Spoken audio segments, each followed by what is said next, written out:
ഈ ഒരു നാണയം ശ്രദ്ധിച്ചു. ഈ ഒരു നാണയത്തിൻ്റെ റിവേഴ്സ് സൈഡിലെ പ്രൊഫൈലിൽ കാണുന്ന വ്യക്തിയാണ് ലൂയിസ് ബ്രെയിൽ. ഇദ്ദേഹം ഒരു ഇന്ത്യൻ വംശജനൊന്നുമല്ല. എന്നിട്ടും ഇദ്ദേഹത്തിൻ്റെ ആ ഒരു സ്പെഷ്യൽ എഡിഷൻ നാണയം ഇന്ത്യയിൽ പുറത്തിറക്കണമെങ്കിൽ ഇദ്ദേഹം ലോക രാജ്യങ്ങൾക്ക് സംഭാവന ചെയ്തത് അത്രയും വലിയൊരു കണ്ടെത്തലാണ്. ലൂയിസ് ബ്രെയിലാണ് കണ്ണ് കാണാത്തവർ വായിക്കാൻ ഉപയോഗിക്കുന്ന ബ്രെയിലി ലിപി കണ്ടെത്തിയത്.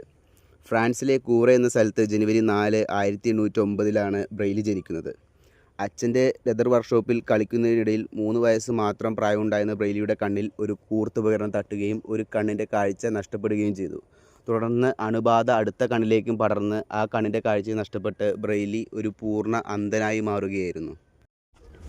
തുടർന്ന് 10-ാം വയസ്സിൽ ബ്രെയിലി ഫ്രാൻസിലെ റോയൽ ഇൻസ്റ്റിറ്റ്യൂട്ട് ഫോർ യൂത്ത് എന്ന സ്ഥാപനത്തിൽ ചേരുന്നു. ഈ ഇൻസ്റ്റിറ്റ്യൂട്ടിൽ വെച്ചാണ് ബ്രെയിലി ചാൾസ് ബാർബറിയൻ എന്ന സൈനികനെ പരിചയപ്പെടുന്നത്. 12 ഡോട്ടുകൾ ഉപയോഗിച്ചുള്ള രഹസ്യ സന്ദേശങ്ങൾ വായിക്കുന്ന രീതി ബ്രെയിനിൽ ചാൾസ് പരിചയപ്പെടുത്തി കൊടുക്കുന്നു.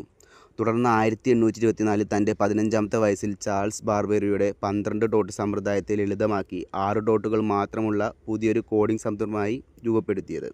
ഇതാണ് ഇന്ന് അറിയപ്പെടുന്ന ബ്രെയിൽ ലിപിയായി മാറിയത്. ഈ 6 ഡോട്ടുള്ള ലിപി ലോകമെമ്പാടുമുള്ള അന്ധർക്ക് എഴുതാനും വായിക്കാനുമുള്ള വിപ്ലവകരമായ ഒരു മാറ്റം സൃഷ്ടിച്ചു.